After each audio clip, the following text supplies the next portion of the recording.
নমস্কার বন্ধুরা, লবঙ্গ চ্যানেলে আপনাদের সবাইকে স্বাগত। আজকের আমাদের রেসিপি মাসকলাই ডাল অথবা বিউলির ডাল। তাহলে চলুন শুরু করা যাক।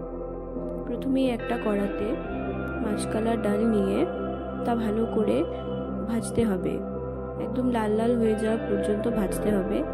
তারপর ভাজা হয়ে গেলে তা নামিয়ে রেখে ভালো করে জল দিয়ে ধুয়ে নিতে হবে।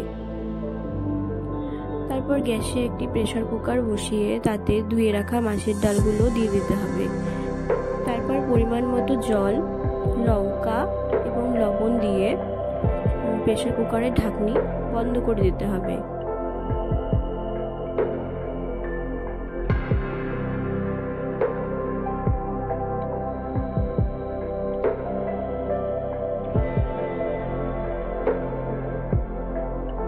প্রেসার কুকারে সিটি পড়লে খুলে দেখবেন ডালটা সেদ্ধ হয়েছে কিনা।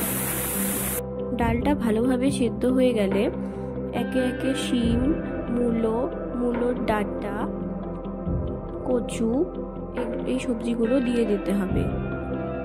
আপনারা চাইলে অন্য সবজিও ব্যবহার করতে পারেন। সবজিগুলো দিয়ে লবণ দিয়ে পরিমাণ মতো জল দিয়ে প্রেসার কুকারের ঢাকনি বন্ধ করে দেবেন এবং ভালোভাবে সিদ্ধ হওয়া পর্যন্ত অপেক্ষা করবেন। ডাল আর সবজিগুলো ভালোভাবে সেদ্ধ হয়ে গেলে নামিয়ে নেবেন।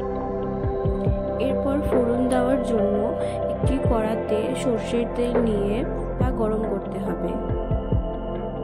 এদিকে তেল গরম হতে হতে ওদিকে সেদ্ধ ডাল আর সবজিতে হলুদ মিশিয়ে নেবেন। তারপর কড়াতে গরম তেলে শুকনো লঙ্কা এবং পাঁচফোড়ন দিয়ে ভেজে নেবেন। শুকনো লঙ্কা আর পাঁচফোড়ন ভাজা হয়ে গেলে একটা হাতা করে ডালগুলো অল্প অল্প করে ছাড়বেন যাতে ছিটে না আসে। শেষে সম্পূর্ণ ডাল একবারে দিয়ে দেবেন। এরপর ডাল ফোটা পর্যন্ত অপেক্ষা করতে হবে। মাঝে 2-3টে কাঁচা লঙ্কা দিয়ে দেবেন, তাহলে গন্ধটা খুব ভালো হয়।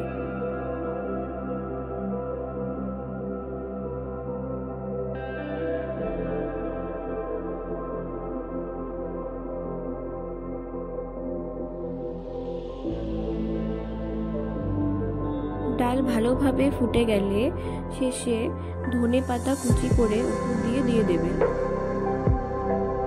ব্যাস, আমাদের মাসকলার ডাল অথবা বিউলির ডাল রেডি।